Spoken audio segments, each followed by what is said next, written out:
It was a rainy Thursday evening in late October, the kind where the clouds seem heavy with more than just water. Thunder growled low in the distance, and every streetlight in our quiet Missouri town flickered with a sort of melancholy. I stood on the porch of the only house I had ever called home, clutching a worn-out duffel bag in one hand and an old backpack in the other. The porch light was on, but the warmth it once offered felt foreign now. Behind the screen door, my mother crying, lips trembling but silent. My father Carl leaned against the doorframe with crossed arms, a tight jaw, and a look I would never forget. Not angry, not confused, just deeply disappointed. And behind them, my sister Abigail stared at the floor like she couldn't bear to meet my eyes. She didn't have to say anything. Her silence said it all. The last words I heard that night came from my mother, barely a whisper between sobs. "I raised you better than this." Then the door clicked shut. I stood there, soaked, heart pounding so loud it muffled the rain. I didn't scream, didn't cry. I just walked away. Down the steps, across the yard, out onto the street. One step at a time, dragging behind me the shattered pieces of a life that, just days earlier, had felt stable, ordinary. Even that was the night it all fell apart. They say families don't break overnight, but mine did. In a single breath, I went from being a son and a brother to being a thief in their eyes. Just a few days earlier, we'd been having dinner together: roast chicken, mashed potatoes, my dad asking about the warehouse job, Abigail smiling at something on her phone. There was nothing unusual, nothing that hinted a storm was coming. But storms don't always announce themselves. Sometimes they erupt in your living room over something as small as a misplaced ring. The accusation hit like a bullet. Abigail's voice rang through the house, panicked, sharp. "My ring's gone. I left it right here." He was the only one home. She pointed at me like I was some stranger off the street. No room for explanation. No moment to breathe. Just a verdict, delivered cold and final.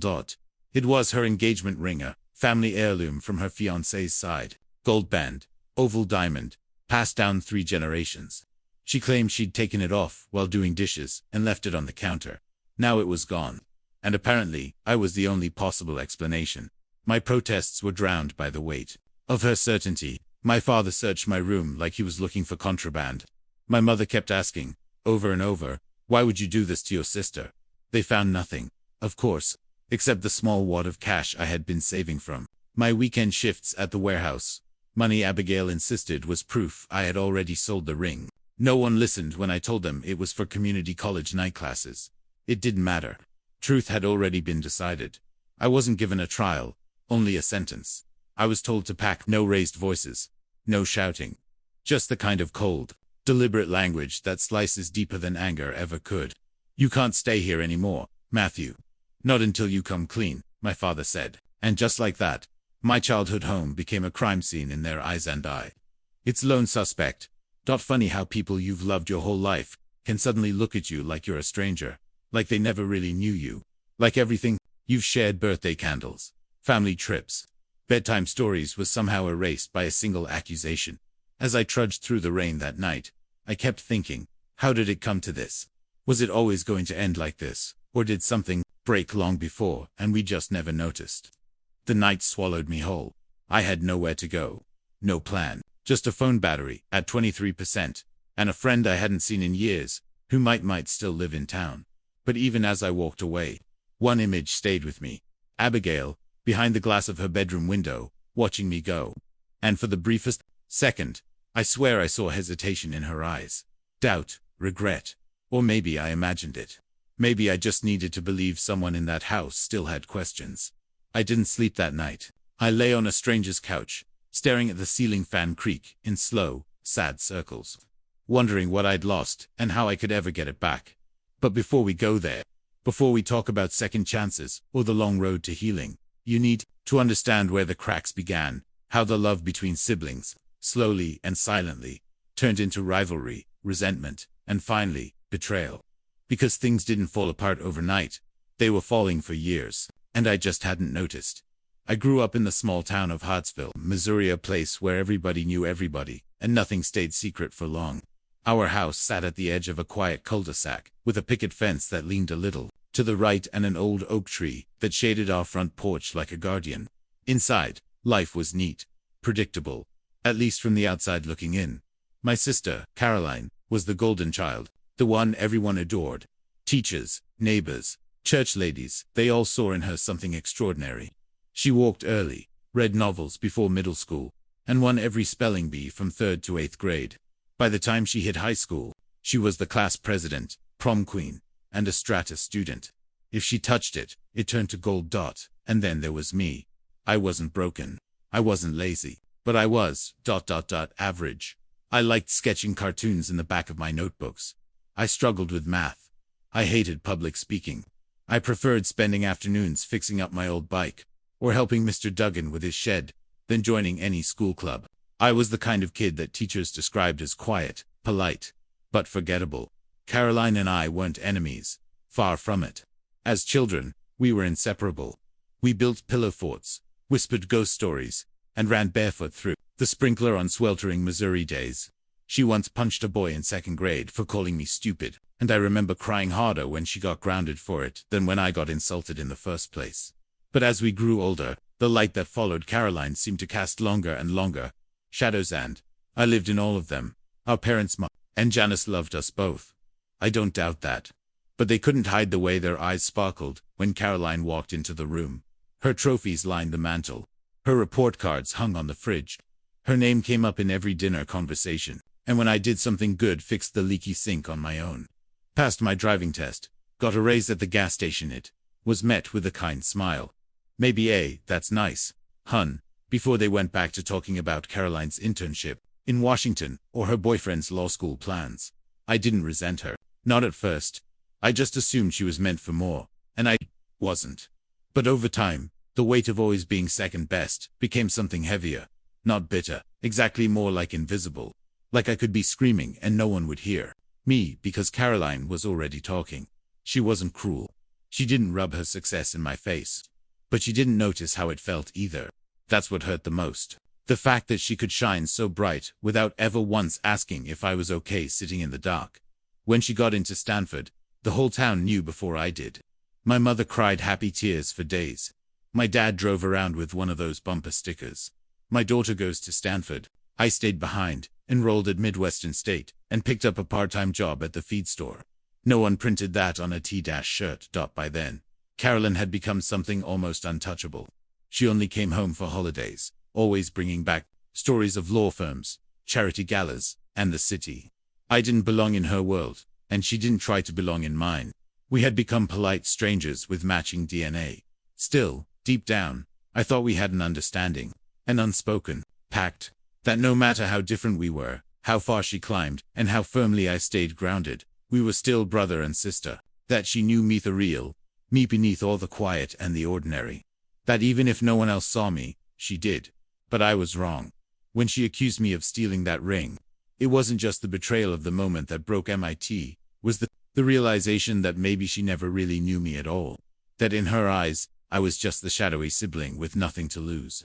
And that realization that I was disposable cut deeper than any accusation ever could. You see, sometimes the people who shine the brightest can't see what their light does to those standing behind them, and sometimes the damage isn't a dramatic explosion, it's slow erosion. Quiet, invisible, until one day, the whole thing just collapses. And that collapse, that accusation, that exile, didn't come out of nowhere. It had been building for years, and it would take years more before I'd even begin to understand how deep the fracture went. But that understanding didn't come easily. It came with hunger, with nights on borrowed couches, with learning to rebuild myself from ashes, and silence. And that part of the story starts the moment I stepped off my sister's porch and into the unknown. It was a Tuesday afternoon in early spring, one of those deceptively quiet days when the wind brushes through the trees like it's got secrets to tell, and you think nothing could possibly go wrong. I had the day off from my job at the feed store and was alone in the house. Mom was out running errands. Dad was at the mechanic shop, where he still put in hours after retirement, just to keep busy.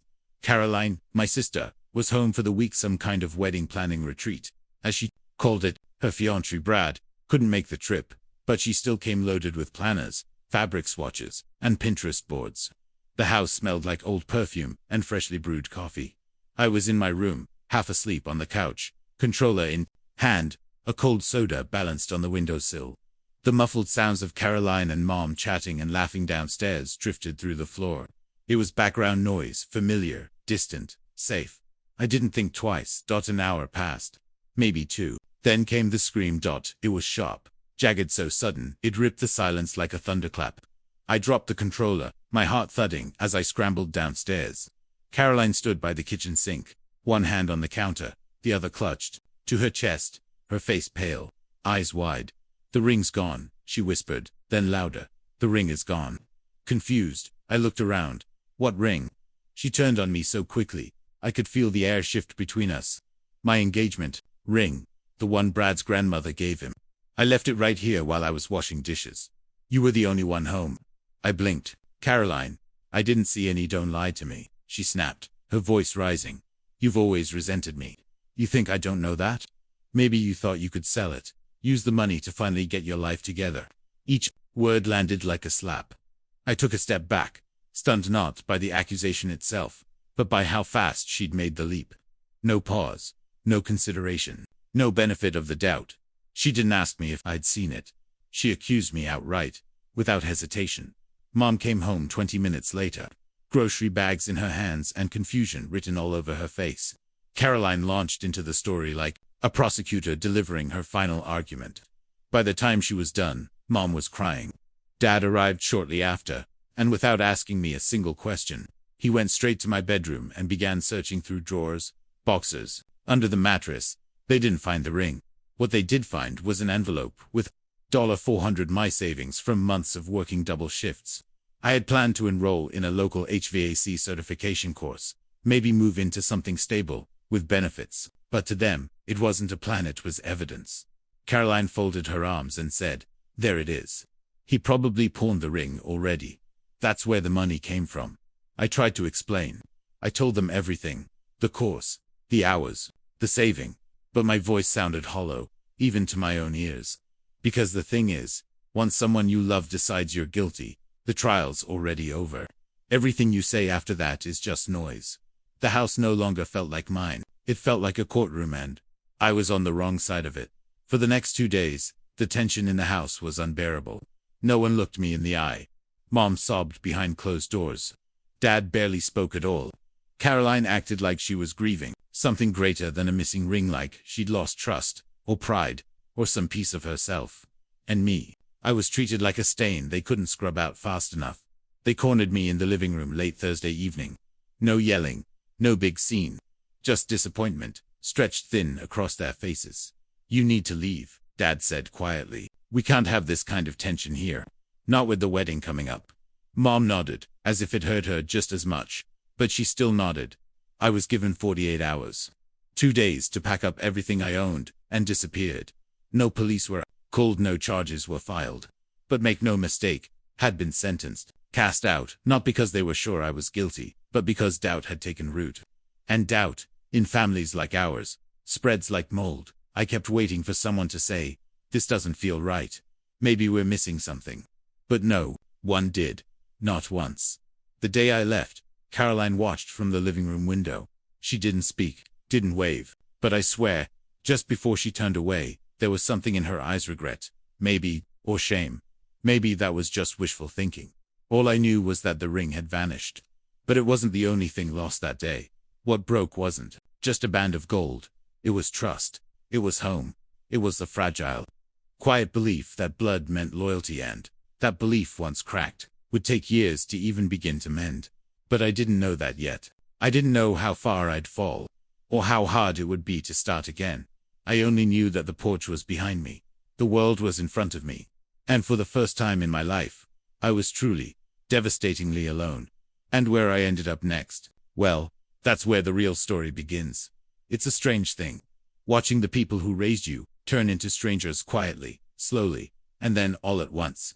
I stood in my bedroom, now more of a storage space than a sanctuary, folding my life into a worn duffel bag, jeans, a couple shirts, my sketchbook, still stained with grease from my last shift at the shop, a photo of me and Caroline when we were kids standing in front of the Christmas tree, both of us missing front teeth and grinning like fools. I looked at it for a long while before slipping it between the pages of an old paperback. I didn't know why I kept it. Maybe some part of me still hoped that version of us had meant something. Downstairs, I could hear the clock ticking louder than usual. Every sound in that house had taken on new meaning, hollow, heavy, final. Mom was in the kitchen, pretending to wash dishes that were already clean. Dad sat silently in his recliner, arms crossed, eyes fixed on a muted news broadcast. The air between us was thick with avoidance. No one wanted to say goodbye, but no one was going to stop me from walking out that door either. It's not that they hated me. I don't think they did. But in their eyes, I had become something foreign, suspicious, shameful, and maybe worse than being hated, is being doubted by the people who are supposed to know you best. Mom offered me a paper bag with sandwiches and a few apples. She couldn't look at me when she handed it over. I took it, muttered a thank you, and opened the screen door. The wind outside was brisk, biting. March in Missouri has a way of feeling colder than January, like winter's last cruel joke, before giving way to spring. Be careful out there, Dad said from the chair, still not looking at me. His voice was flat, stripped of all the fatherly warmth it once carried. It was the kind of thing you say to a stranger at a bus stop. Caroline didn't come downstairs. Her car was in the driveway, but she stayed hidden behind her bedroom curtains. I didn't expect her to see me off, but a part of me had hoped she might stop me. Hoped she might say, wait, maybe we were wrong. But she didn't. And I realized then that hope is a fragile thing. It can carry you through storms, but the moment it dies, the silence it leaves behind is deafening. I stepped off the porch and began walking down Oak Ridge Drive, past the houses where we'd once trick-or-treated, where we'd watched fireworks. Every July, the town looked exactly the same. But I wasn't the same boy who used to ride his bike down these streets. That boy still believed home was a place you could always come back to. I walked 4 miles that day, calling people I hadn't spoken to in years. Some didn't pick up. Others gave polite excuses: busy, out of town, not a good time. The truth was clear. People didn't want to get involved. Family drama makes folks uncomfortable, especially when it comes wrapped in words like theft and accusation. Eventually, I called my old high school friend, Darren. He'd joined the Army after graduation and had only recently returned to town. When I explained everything, his voice went quiet on the line. Then he said, "You can crash here for a bit. Couch ain't much, but it's yours." That night, I slept on his scratchy plaid sofa with an old dog curled up at my feet and a blanket that smelled like fried chicken and pine cleaner. It wasn't home, but it was something. And for the first time in days, I wasn't surrounded by silence thick with judgment. But even as I lay there, staring up at a ceiling fan that creaked with every turn, my mind kept replaying the last week like a broken tape. The accusation, the disbelief, the way my father rifled through my drawers like I was some kind of criminal. The way Caroline's voice shook not with sadness, but certainty. I tried to tell myself it didn't matter anymore, that I'd start over, build something new. But every time I closed my eyes, I saw that kitchen, that counter, that look in my mother's eyes, part sorrow, part fear, part something I still can't name. They say rock bottom is a dark place, but it's also quiet. There's no noise, no chaos, just the deafening realization that no one is coming to save you. Not your parents, not your sister, not the friends who vanish the second things get complicated, just you. And it was in that stillness, in that first bitter night on Darren's couch, that a new thought began to take shape. Not loud, not even brave, just determined. If they could throw me out, I'd show them what I could build on my own. Not out of revenge, not to prove a point, but because I had no other choice. And that's how it begins. Not with grand plans or sudden strength, but with a whisper in the dark: start over. Just start. And that whisper would carry me through everything that came next. Darren's couch was old, sank in the middle, and creaked every time I shifted my weight, but to me, it felt like the safest place in the world. After what I'd just been through, that couch wasn't just furniture. It was a lifeboat, a square of scratched plaid fabric, holding together what little dignity I had left. Darren had just returned from active duty in Afghanistan a few months earlier. He'd picked up a job at the local lumberyard and lived in a two-room rental over a bait shop just outside of town. It wasn't much: 1 bedroom, a tiny kitchen, and a bathroom that always smelled vaguely like damp towels, but it was warm. It was quiet, and it was free from judgment. He didn't ask for details, just handed me a pillow, an extra blanket, and a cold beer, then said, "You stay as long as you need." No pity in his voice, no hesitation. Just that solid, unshakable kind of kindness you don't expect, but never forget. The first few nights, I barely slept. My mind was still on loop, my mother's trembling voice, my father's cold stare, Caroline's accusations. I'd close my eyes and find myself back in that kitchen, back under their suspicion. The smallest noises, footsteps in the hall, the creak of a door would jolt me awake, heart pounding, as if I was waiting for someone to barge in and throw me out again. During the day, I tried to stay useful. I helped Darren fix his leaky sink, reorganize the dusty shelves in the entryway. I cooked cheap meals when I could, eggs, ramen, grilled cheese, nothing fancy. We'd sit in silence sometimes, watching old war documentaries, or whatever game was on. He didn't push me to talk, and in a way, that helped more than any heart-to-heart ever could. Just having someone share the space without needing an explanation made the loneliness less crushing. Money was tight. I had just over $300 in my pocket when I left my parents' house. I stretched it like a life. Meals, skipped coffees, walked everywhere. I picked up day labor where I could, unloading crates at the dock, sweeping up at the lumberyard, even helping a farmer repair a broken fence for $20 and a thermos of soup. It was patchy, exhausting work, but it kept me moving, kept me focused. Still, every night I returned to that couch, wondering how long Darren would let me stay. I never wanted to overstay my welcome. I kept a backpack by the door, just in case. Like I could be asked to leave at any moment, and I wanted to be ready when it happened. That's what trauma does. It teaches you not to trust comfort, not to believe kindness will last. But each day that passed, I grew a little less afraid, a little more determined.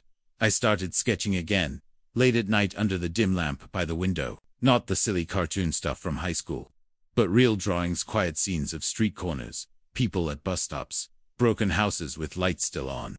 It felt like piecing myself back together through the pencil, line by line. There was something almost sacred about that stretch of time. I was living on fumes and hope, sleeping in borrowed space, counting coins for instant noodles, but I was surviving. And more than that, I was slowly starting to believe in the idea that maybe this wasn't the end of my story. Maybe it was the start of one. I kept thinking about something Darren said once, late at night when we both couldn't sleep. The hardest part of war ain't the bullets, he told me. It's coming home.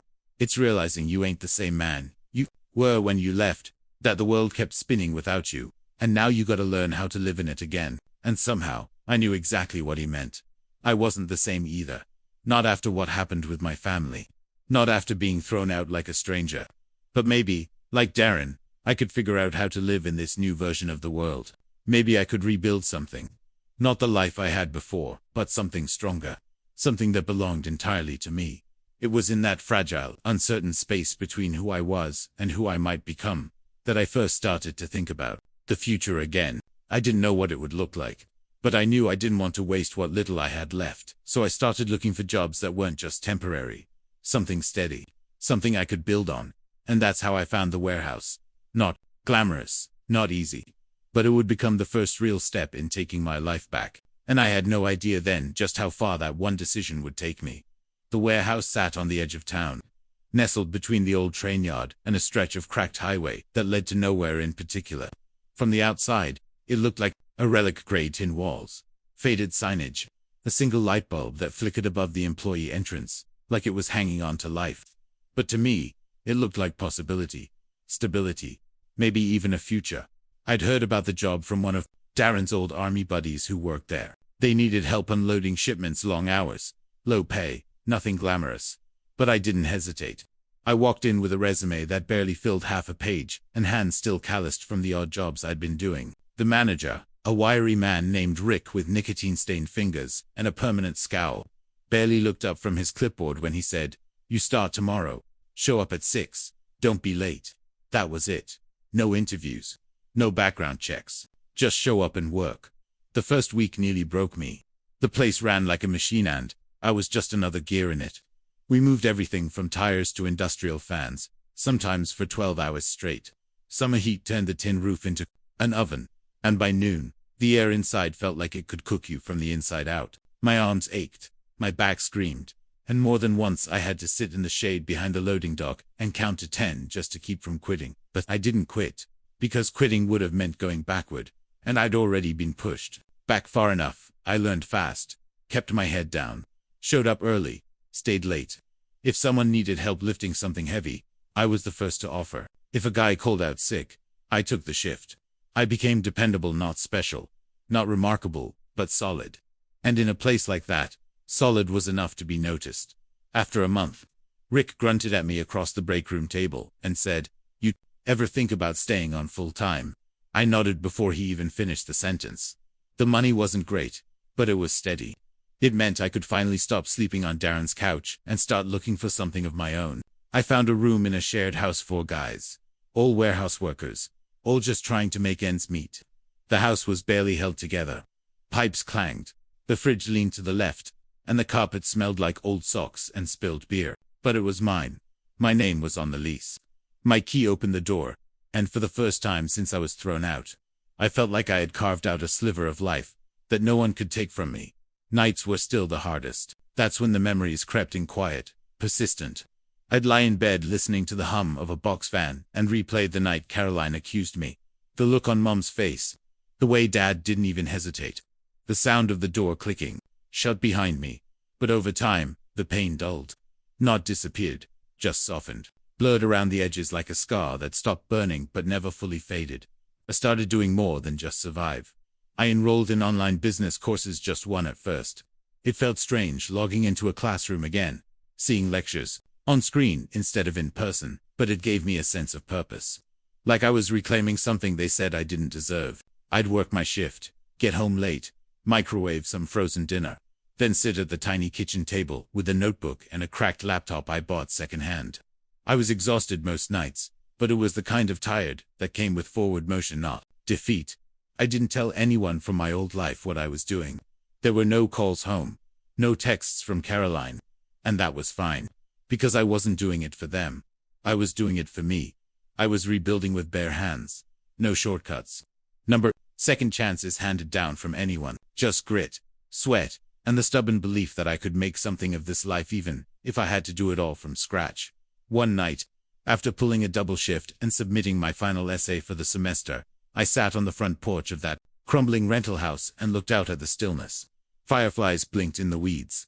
Somewhere, a dog barked. And for a moment, I didn't feel like a broken piece anymore. I felt real, whole. Even it wasn't much.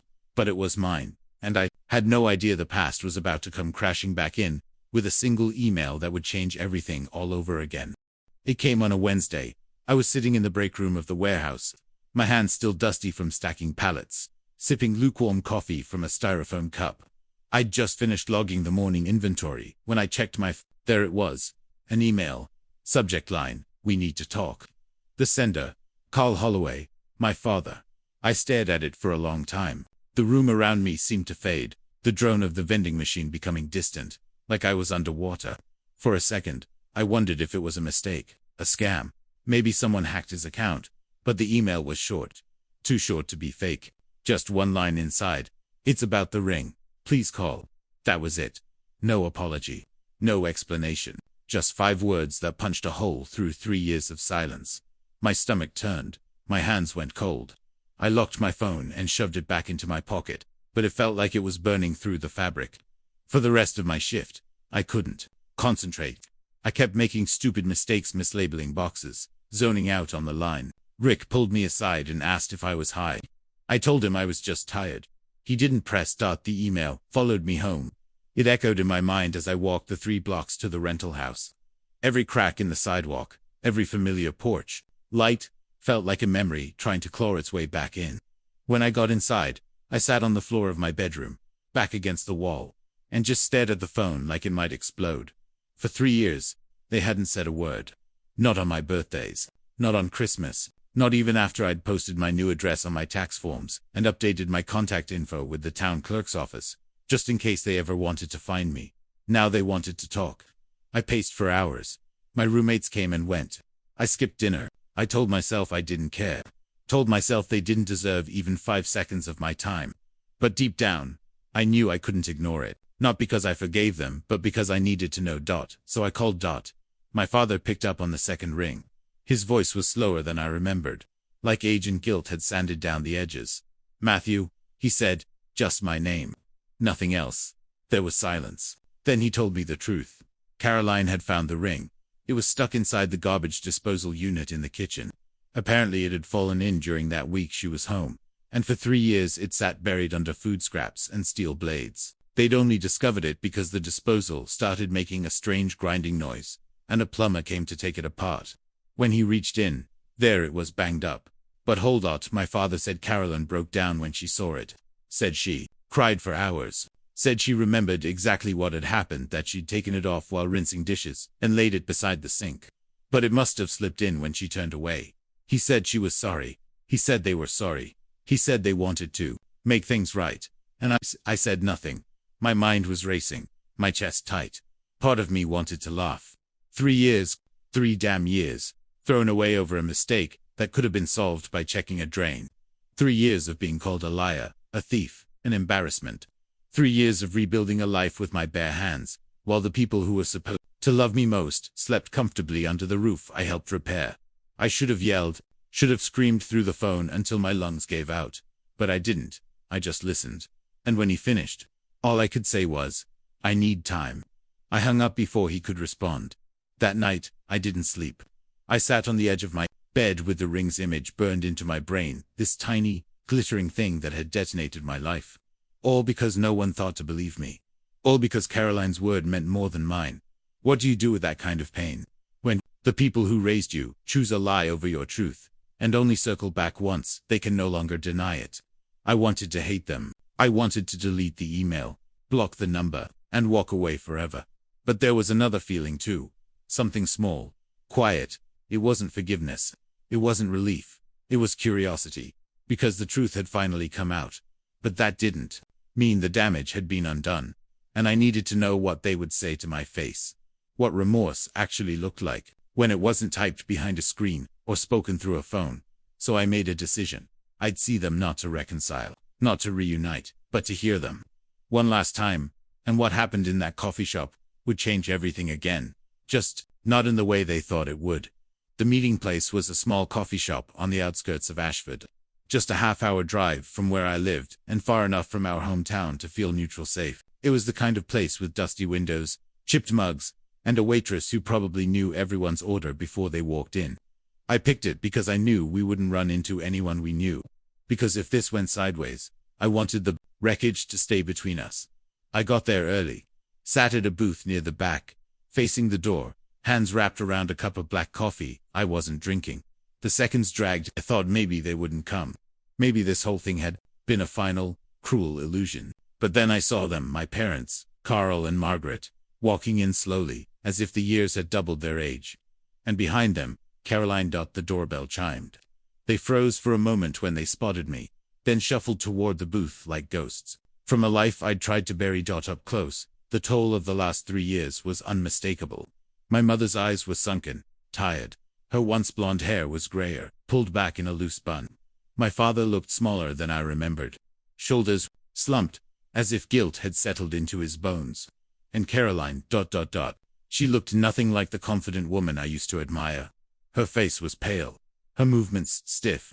She couldn't meet my eyes. No one spoke for the first minute. Just silence, just breathing. Then my mother's voice cracked through the stillness, like glass. Thank you for coming. I didn't answer. I just nodded once. Because I wasn't here to comfort anyone. They began talking. At first, they stumbled apologies, tumbling over one another, awkward and broken. My father admitted he had failed me, that he had trusted the wrong version of events, that pride and panic had overridden reason. My mother said she'd cried herself to sleep more nights than she could count.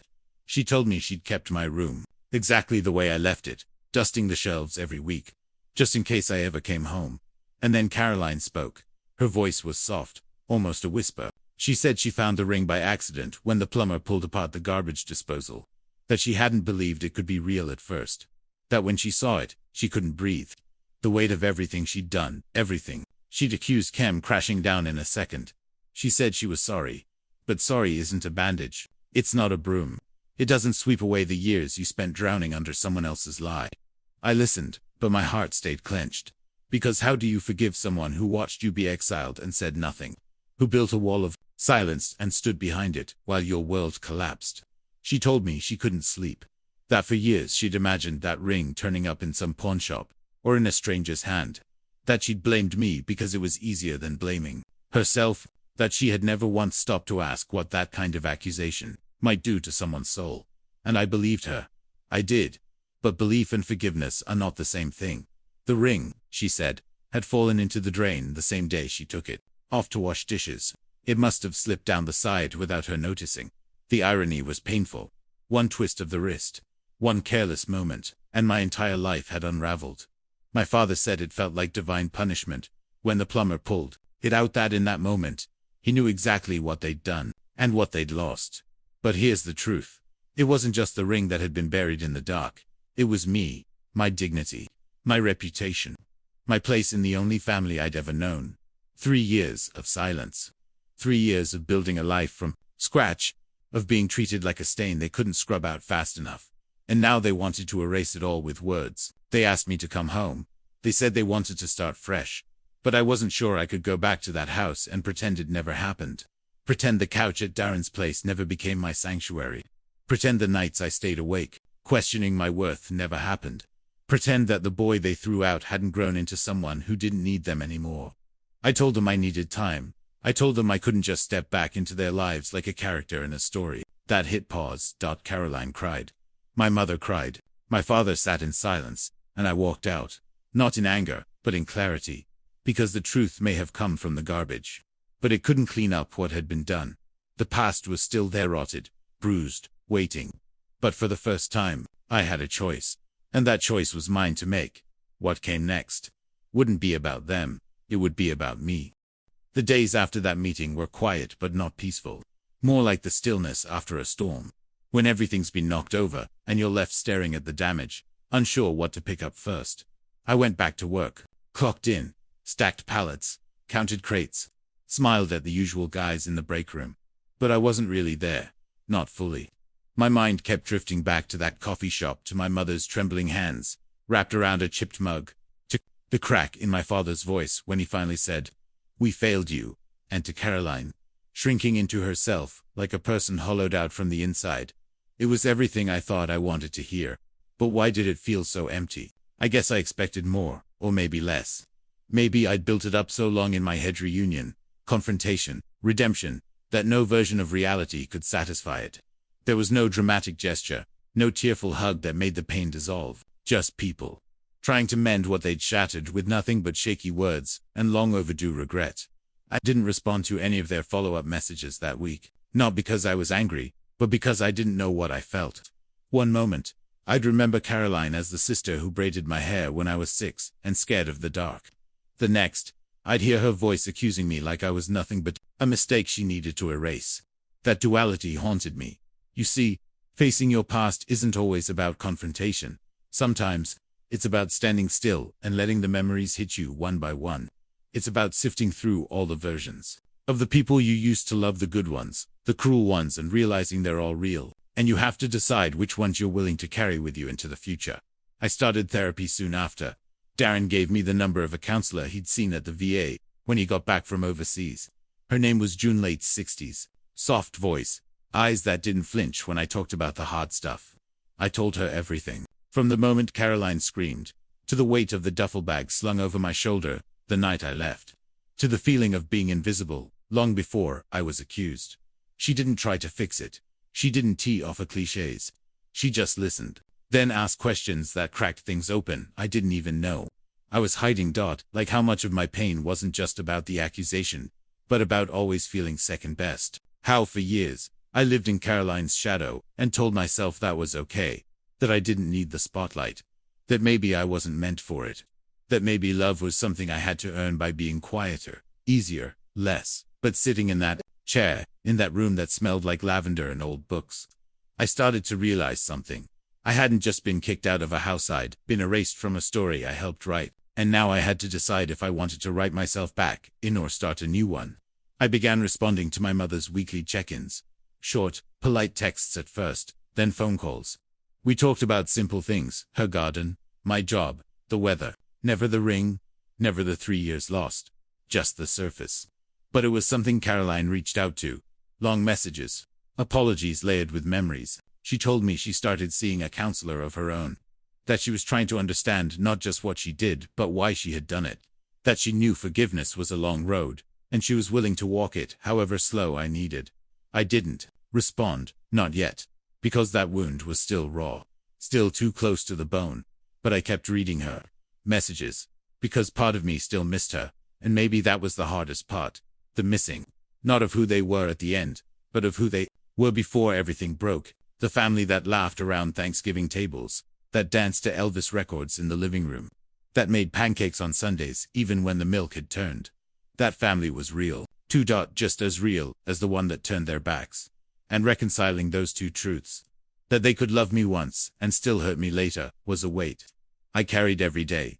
But I was carrying it now on stronger shoulders, on the back of a man who had survived it, who had faced the ghosts of yesterday, not to invite them back in, but to stop letting them rule the present. What I didn't know then was that the next decision would be the hardest. Yet not about forgiveness or anger, but about choosing what kind of life I wanted to build moving forward, and whether they had a place in it or not. Forgiveness isn't a switch you flip. It's not a sudden breeze that clears away the dust. It's a long, uneven road filled with moments of hesitation, quiet rage, and a grief so complicated you don't even know where to place it. And for me, forgiveness didn't come knocking after the coffee shop meeting. It didn't come in the text messages or the phone calls. It didn't even come in the quiet apologies that trickled in over time. It came in pieces, small, reluctant pieces. Like the first time I answered one of my mother's Sunday calls and didn't feel the urge to hang up the second I heard her voice. Or when I let her tell me about the flowers blooming in her backyard, yellow tulips, she said, reminded her of the year we planted bulbs together in 5th grade. I remembered that year. I remembered how excited she was, how she'd knelt in the dirt beside me, hands muddy, eyes bright. That memory came back so vividly, it caught me off guard. I didn't say much, just listened. But something shifted. A week later, I mailed her a photo I'd taken of the dogwood tree outside my new apartment. No note, just the image. It was the first time I initiated anything since the ring was found. And I'll admit, I felt guilty afterward, like I was betraying my own pain. Because that's what people don't tell you about forgiveness. It doesn't feel noble. It doesn't feel pure. It feels messy. Like you're standing at a fork in the road, and whichever way you choose, a part of you gets left behind. With my father, the conversations were fewer, shorter. We'd exchange emails now and then. He'd send me old articles about small business grants, as if trying to speak to the version of me he'd overlooked for years. I appreciated the effort, but the silence between his sentences still spoke louder than the words themselves. Some wounds from him weren't verbal, they were in his absence, in his judgment, in the way he didn't fight for me when it mattered. Most I wasn't ready to forgive that. Not yet. And then there was Caroline. Her messages came every week, sometimes every day. Pages of apologies, reflections, therapy, breakthroughs. She talked about how she'd mistaken pride for truth, how she hadn't seen the damage she caused until it was too late. She told me how she kept dreaming about the day she accused me. Only now she was the one being locked out. I read every word, but I never wrote back, because out of everyone, her betrayal cut the deepest. She knew me, knew who I was. Or at least, she used to. When things went sideways, she chose her fear over our history. She threw me under the bus without hesitation, never looked back until the truth forced her to. Some nights, I'd draft a reply. Nothing dramatic, just something honest. I'm not there yet. I hear you. I need more time. But I never hit send. Because healing doesn't always mean returning to the people who hurt you. Sometimes it means accepting that what you had was real, but what you need now is distance. My therapist helped me name that feeling. Boundaries. She reminded me that forgiveness and access are not the same. That I could choose to release the anger without reopening the door. That it was okay to mourn the version of my family I wished for, without pretending we were ever perfect to begin with.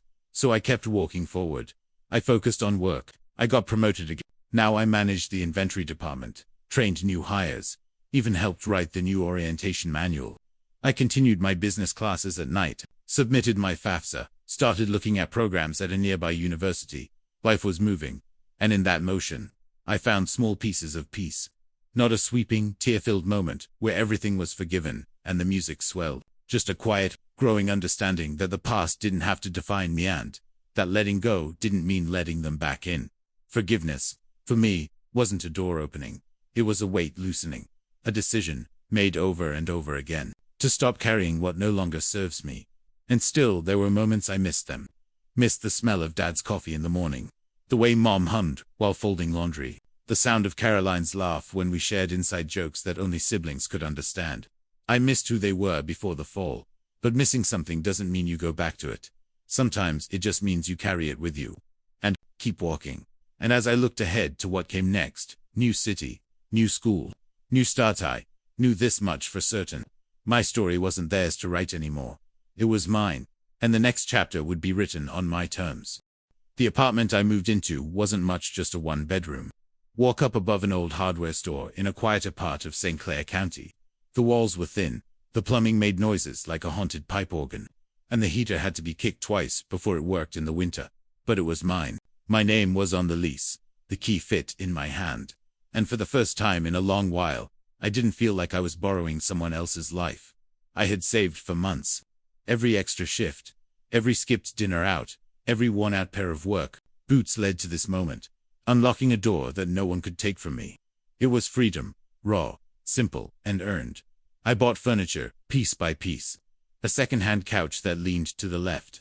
A coffee table with 3 different kinds of wood. A twin mattress on the floor, which I told myself I'd eventually raise up on a frame. And every time I brought something home, no matter how chipped or mismatched, I felt like I was laying a brick in the foundation of a life that was finally mine to build. Living alone teaches you things no one prepares you for. Like how quiet can be both peaceful and crushing, depending on the day. How meals for one aren't sad, they're an act of respect. How doing laundry and paying bills and fixing a leaky faucet becomes a kind of ritual, a declaration. I can do this. On my own, I began to find rhythm in the solitude. Waking up early, making coffee just the way I liked it, no one else's preferences to accommodate. Reading late into the night, listening to old country records my dad used to play when I was a kid, not because I missed him, but because the music still sounded like home, in a way that didn't hurt anymore. The space gave me room to breathe, to think, to finally stop surviving long enough to ask myself what I actually wanted. I signed up for 2 night classes at the university across the river. One in accounting, one in small business development. The idea of sitting in a room full of younger students intimidated me at first, but I showed up, sat in the back, took notes like my life depended on it. And in a way, it did, because knowledge that was something no one could strip away with an accusation or a bad memory. Work at the warehouse had stabilized too. I was no longer the quiet new guy. I trained rookies, took on inventory management, got a small raise, and my own corner desk, right beside the giant industrial fan that rattled in summer but kept me company like a loyal dog. Evenings became my sanctuary. I'd sit on my rickety balcony with a cheap folding chair and a view of nothing special, just rooftops, telephone wires, and a corner of the parking lot below. But in that nothingness, I felt something I hadn't felt in years. Pride. Not the loud kind. Not the kind you post about or shout from rooftops. Just the quiet, steady knowing that every inch of where I stood I had gotten there myself.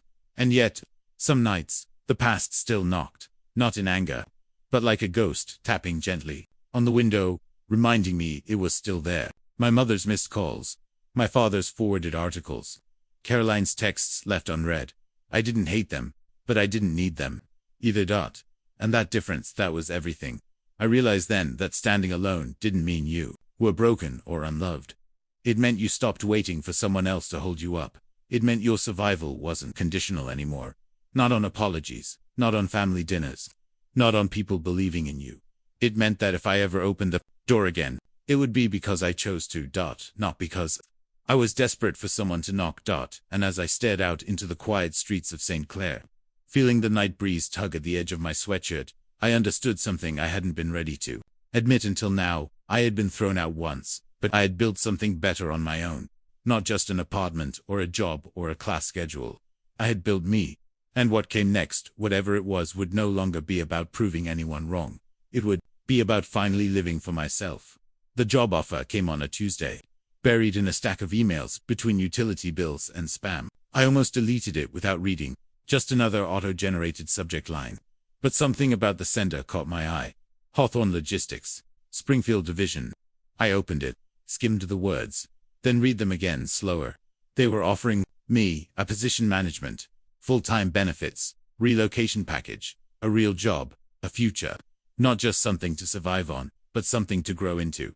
I sat at my kitchen table for a long while after that. The same scratched table I'd eaten microwave dinners on, spread textbooks across, scribbled late-night thoughts into spiral notebooks. The same place I had cried more than once, quietly, so my roommates or neighbors wouldn't hear. And now, right there on that table, was the chance I didn't even know I was waiting for. I didn't answer the email right away.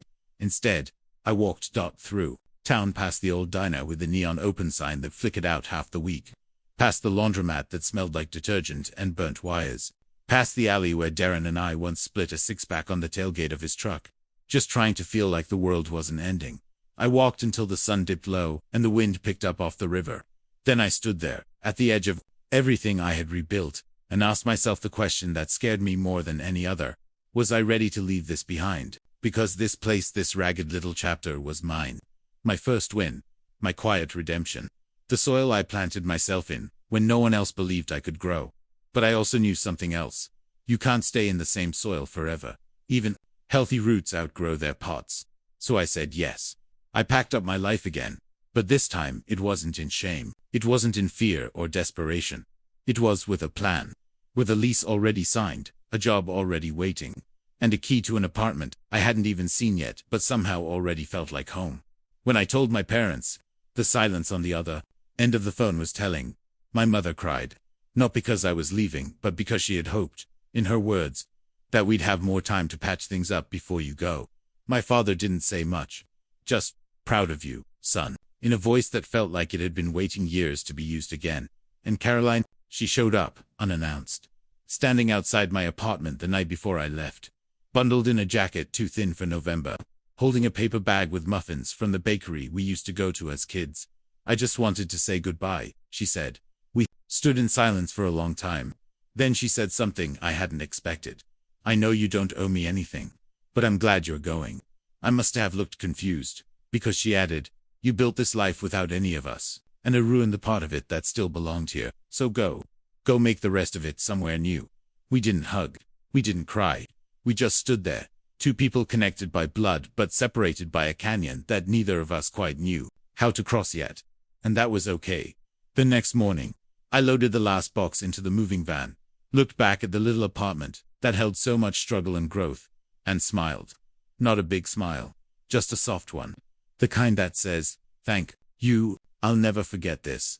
Driving away felt like finishing a chapter, not closing the book. I didn't know what the new city would bring. New coworkers, new streets, maybe even new friendships. But I wasn't afraid, because I had already faced the worst, being thrown away by the people I loved.